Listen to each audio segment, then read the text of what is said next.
Hello, I'm Joel Blackford with Beth Hassett Sabbath Fellowship. Thank you for joining us. We're virtual only. We're based out of St. Paul, Minnesota. Our building was closed up 3 years ago and we just haven't rented again. So we do the philosophy of eschatology, what you need to know, your reality, our existence. I think John Haller does the best job of reporting the news right now of all the eschatological pundits. I try to do the thought behind the thought, solving a little bit of revelation each week. We're working on the Temple Mount and news about it, and also we're looking at Revelation 11. Okay, so we're studying a little bit about the red heifers, the two witnesses, but mostly about the prerequisites of what needs to occur before we go into the Great Tribulation. That's what I would argue. So, what I want to discuss is that the Jews are being hunted worldwide. We know about the Gaza War, but that's just stoking the flames against Jews worldwide. So, hunting for Jews, terror seizes the Jewish people worldwide. November 3rd, a Jewish student says this from Harvard. We, as Jewish students, know if Hamas terrorists were to come into our classrooms and libraries and massacre Jewish students, our own classmates would stand up and say, that's a good thing. That's justified. That's a legitimate resistance. That's sick. Okay? God is forcing us to take a side right now. You're either for God or against God. You're either for life or against life. You're either for the Jews or against the Jews. And all three of the life things match up, okay? So on the other side here, we have this is a riot in Dagestan, part of Russia. The Jews, yes, we want to find them and kill them. A man broke into a Jewish family's home in LA shouting, kill Jews and free Palestine. Australians drove cars through Sydney, rolled down their windows, and demanded, where are the Jews? That's what's going on. On the other hand, the Gazans, Hamas, is sending missiles across towards Jerusalem now and towards the Temple Mount. If they destroy the Temple Mount area, and especially you know what I'm talking about, that would kick things off, okay? We're not ready to go yet. And one, those things wouldn't happen during this time of the year. They would happen during the fall. So, but it's interesting to see this occurring. So, Dr. Ellie David, I follow him all the time on Twitter. Hamas just fired rockets towards Al-Aqsa Mosque on the Temple Mount. Their Iron Dome shot them down, and we all said, "Oh, why? Why did you do that? Why didn't you let them go through?" Worshippers run for cover at Western Wall as Hamas fires fresh rocket barrage at Israel. Yeah, that's 12:15. That's recent news. That's the messenger news. So we also have red heifers that were shipped over from Texas to Israel. Thank God for that. So we are in a situation where we could sacrifice the red heifer, but you need certain prerequisites to be done first. Let's discuss it today. So what we do is the philosophy of the end of days. We try to look at the news events. We look at it in light of the Bible. We study prophecy, and we'll be studying some prophecy today. So let's dig through it and see what's going on. This is coming from Joe Good.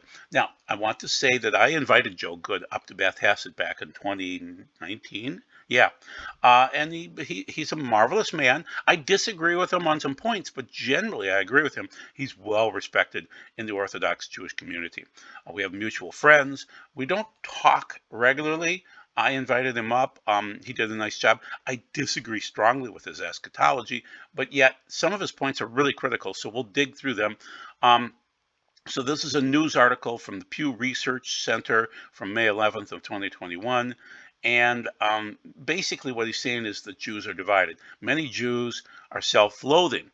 And so, 42% do not believe Israel was literally given by God to the Jews. 1/4 of U.S. Jews say they do not believe in God or a higher power. So it doesn't really matter because God exists and every knee will bow or everyone on the other side will curse God and die. So you have a choice. And we're getting down to the nub time when you have to determine, once again, it's going to be God and life and the Jews. How do you feel about those? If you're pro-God, pro-life, pro-Jew, it's going to go better for you quite a bit. And it's not going to go perfectly if you're even on that side, okay? So I am friends with Orthodox Jews like Joe is, and I can tell you based on my experience, 99% of them believe the Messiah brings down the third temple. So when Joe is calling for the third temple, it ain't going to happen. I don't care. They'll block it every single time. But his point about the Jews being spread out amongst opinions, oh, yeah, absolutely. So basically, what he's getting at is that you can't really get the temple sacrifices started in this present state. And so I'm arguing you have to have the two witnesses because Jews are divided extremely. So let's go through some of his prerequisites that he cited.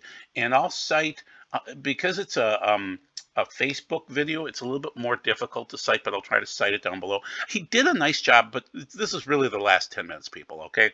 So, and we'll discuss where I disagree with him. So, lechem ha-panim, that would be the bread of the presence, and so you need to have that. I don't know why he cites that first, but he does. The liturgy, he's a big liturgist, and so, yeah, but I don't think it's that critical. It's either holy or not holy. And when Yeshua was walking around in the Temple Mount area, it was somewhat holy, but it was done by unholy people. They bought their positions. So I don't know, but he's going to push the liturgy. Okay, fine. Choir. I don't know if that's necessary. I don't know that. I don't see that in the Bible any place that you have to have this perfect choir. It's fun. I love it. I love all the songs, the Hasidic type songs, but I don't know if that's critical. But they'll break out anyway. It's spontaneous, okay? Administration, that would be the Sanhedrin. Joe is going to push for that. He wants that. I think it's going to come from the two witnesses. So they will overrule the Sanhedrin at times because you're still going to have that division. I want you to see the division between the Jews.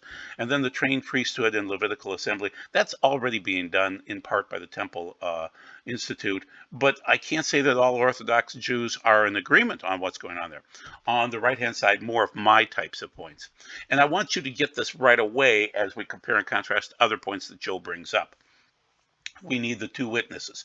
I push hard for that. That's Revelation 11. We need the Temple Mount measured. That's Revelation 11 and also Zechariah 4. We need anointing oil. Yes, we do, and he will cite that in the next video. Need a functioning Sanhedrin? Maybe, maybe not, but at least some form of it. There should be some kind of a governing authority. You need a red heifer. We have candidates already. You need a location on the Mount of Olives. We have that. You need Tamid services. We don't have that. That's found in Numbers 26. You need a liturgy, kind of. You need something that you're doing. I'm not sure, like on Yom Kippur, I don't know if the high priest says anything at all to anybody. So liturgy is more of a Joe thing. Need Jews to return? Absolutely. And you know what? God is causing that. Need a trained priesthood? Yes, and they are working on that. Need bread? That's that lechem ha-panim. Yes, you do need that. You need the incense. That can't be mixed by just anybody. That is a specialty type of an incense. And so I wouldn't want to be the guy just practicing at that. You need the mikvah. We'll discuss that. So it's more than what Joe cited, and we'll list some more of what Joe cited. He's going to once again, push hard. He wants that temple built. He wants a healthy Sanhedrin. He wants a high priest, and I don't know how critical that is right now. Yeah, the red heifers are critical. Control of the Temple Mount is critical. Government that supports rebuilding the temple, we don't have that. Not a chance, not even with Bibi. And he's the best shot you have. And a plan. Okay, fine. Now, here's where Joe and I disagree. Joe is a rapture guy. He's a Moody fan, and he cited Moody's actual article from, I think, 1957, where they said apostasia, which is apostasy, which is falling away from the faith. He cites that as the rapture in 2 Thessalonians. Well, that's ridiculous. But the problem is Joe's a wonderful guy, and he studies better than anybody else on the planet, but he's got some dogma in there. And he's not going to break away from the rapture. He doesn't understand that really the rapture is the most anti-Semitic plan out there. But he can't break away. That's just Joe. Okay. And the two witnesses, I believe, would trump the Sanhedrin. There might be one set up or some kind of a governing body, but the two witnesses are going to win every argument. Okay. Once again, the apostasy does not mean the rapture. Oh my goodness, what a mess of exegesis. Woofta. Okay, so what's going on in the world again? You've got the Quran says, prepare to strike terror into the enemies of Allah. That's what's occurring worldwide. That means that Jerusalem will become a cup a cup of trembling to the nations. Absolutely. Absolutely. War and more war and rumors of war and things like that. Yes, absolutely. Earthquakes and volcanoes. Yes, that's listed in Matthew 24. More diseases. Yeah, that's listed not so much in Matthew 24, but it is listed in Revelation 6, breakdown of world order. Yes, absolutely. It will all cause the Jews to move back to Israel for the second Exodus. So Joe won't go down the road. He's admitting the birth pangs are happening, but he's not going to talk about the seals. He is a pre-trib rapture guy, and so nothing needs to occur before we go in. So continuing on with what Joe talks about, a complete breakdown in the American government, breakdown of water and power, horrible inflation, that's the third seal, unrest and turmoil, yes, absolutely. The problem is that Joe should be citing Wilkerson, Dudeman, and Groover. They prophesied all of this. America will fall at some point in time. We are living in the times of the precursor to the times of Revelation 17 and 18. We are living in Laodicea, though. There's no doubt about that. Once I saw this video that I linked last week by Bill Pullman, Howard Pullman, wonderful videos. We're in Laodicea, and certain areas, certain things are Babylon. Keep in mind that if we're living in Laodicea, that's the believers, okay? That's the believers in Laodicea. So just keep that in mind. Okay, the Jews were living in pre-World War II, Germany and Europe, and not getting the message and not moving back home. So my goal with Jewish friends is to say, leave, go home, go to Israel. Because if Harvard hates the Jews and flies signs from airplanes up above their heads saying Harvard hates Jews, it's time to leave, okay? You leave Babylon now before you can't leave Babylon. So that's what happened with Germany and Europe. They should have left. They didn't leave. They were wealthy and they stayed and they died. So Jews must return to Israel, but how and why? Based on hatred, violence, real fear of another Holocaust. How do these Jews returning find God, Hashem, in the midst of this return? And keep in mind, when you talk about the third temple, the Arabs do not want a third temple. The Orthodox Jews do not want a third temple. There will be no third temple. There will be a sacrificial system starting up, the holy, but it will probably be under a tent because everybody will block this, okay? From the Orthodox Jews to the Orthodox Muslims. So, it's just not going to happen. So Joe can pine for this all day long, and other people do too. There will not be a third temple. And so you need the two witnesses to impose separate Jew and Gentile holiness on the Temple Mount area. You can't mix that together. So the Jews over the years, the Orthodox Jews, have really, it's a comprehensive halakhic ruling that it is forbidden at present to build the third temple. They really believe the Messiah brings it down. It will only be allowed in the coming of the Messiah. The third temple will not be built in human times, but will descend complete from the heavens. So that's the first order of this. And so the red heifer, yeah, it could work. Yep, to purify. So this is from a Jewish site called the Jerusalem Center for Public Affairs, and so the main thing is there's a process that needs to occur. It can happen very quickly. The two witnesses would make it happen faster. Okay. Moving forward, now we're into the scriptures that back up these things. This is about the two witnesses and about the measuring. So just keep that in mind. That's what needs to occur, and it seems to occur first, the measuring of the Temple Mount area. So when you start to see that occurring, things are going to happen. So I was given a measuring rod like a stick and told, get up and measure the temple. The word there in the Greek is naos, which is only the Holy of Holies of God, and the altar, and count how many people are worshiping there. But the court outside the temple, leave that out. Don't measure it, because it has been given to the Goyim. They will trample over it, over the holy city for 42 months. Also, I will give power to my two witnesses. They will prophesy for 1,260 days, 3.5 years, dressed in sackcloth, which is mourning. These are the two olive trees and the two menorahs standing before the Lord of the earth. If anyone tries to do them harm, fire comes out of their mouth and consumes their enemies. Yes, if anyone tries to harm them, this is how he must die. So at some point in time, you will set up the separation between where the Jews that are circumcised can go in to the close, not into the Naos. Only the high priest is allowed to go into the Naos, and only one time per year on Yom Kippur. But this will set up this separation. That's why the measuring occurs. And the next section, the next slide that I show you will show that again. The measuring of the Naos and the altar is a biblical prophetic prerequisite. Absolutely. The two witnesses would set it up. So once again, the two witnesses need to arrive to sanctify, to purify, to set up this measuring system, things like that. This is also based on Zechariah 4.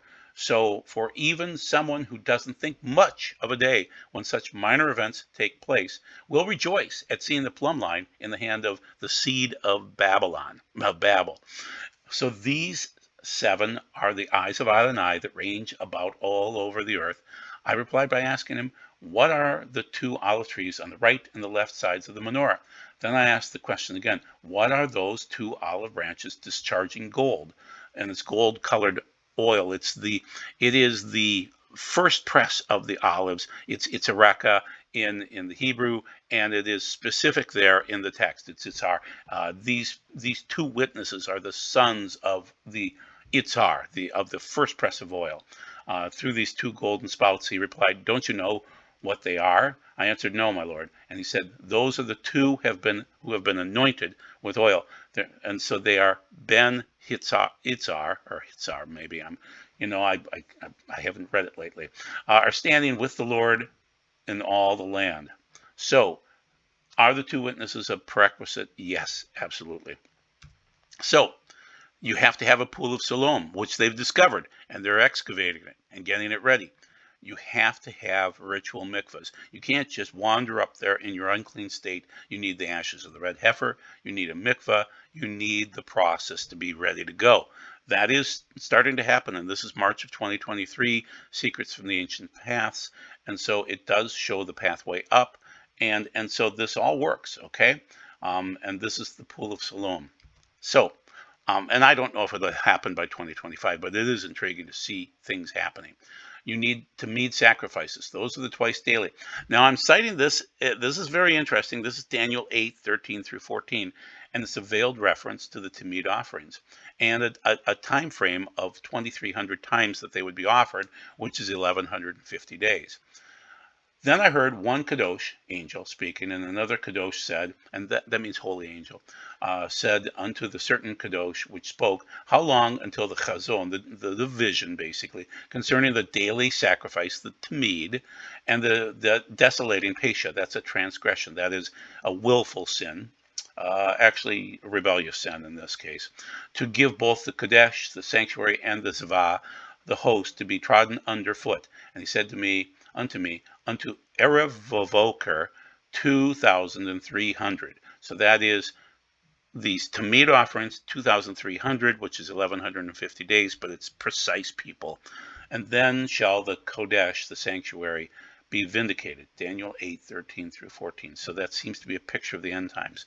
So the Tamid sacrifices have to be ready to go.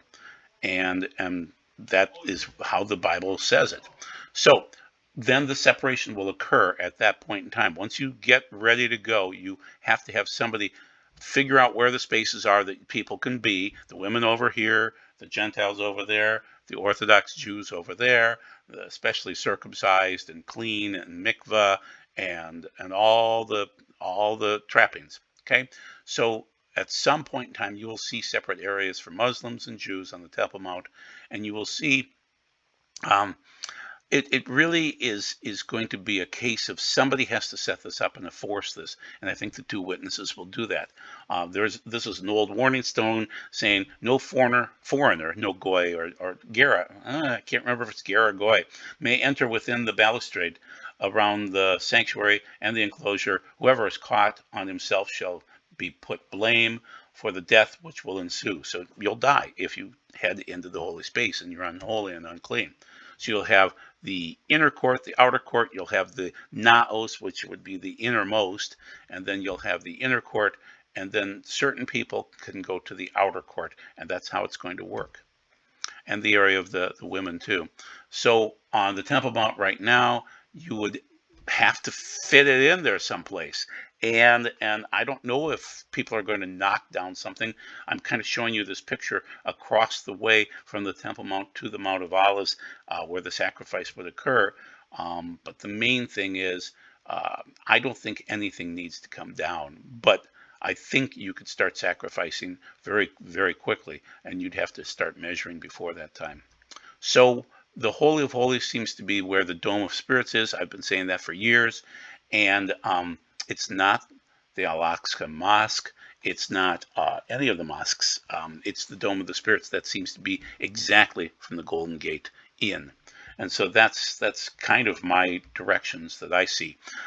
So that's the Dome of the Spirits in the middle there, and the Dome of the Spirits seems to be in line with that gate exactly. And that's the Eastern Gate, that's the Golden Gate. And so at some point in time, that would be the location of where things would occur. And so it's far enough away. Once again, you can see it here, and then that separation announcement warning. According to the Torah, it is forbidden for any person to enter the area of the Temple Mount due to its sacredness, the chief rabbinate of Israel. So that's why Joe Good is partially correct on this. You would need some kind of an authority saying that.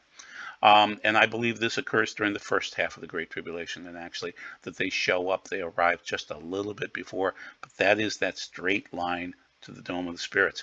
And even the Arabs know this seems to be the case. The Dome of the Spirits is quite special.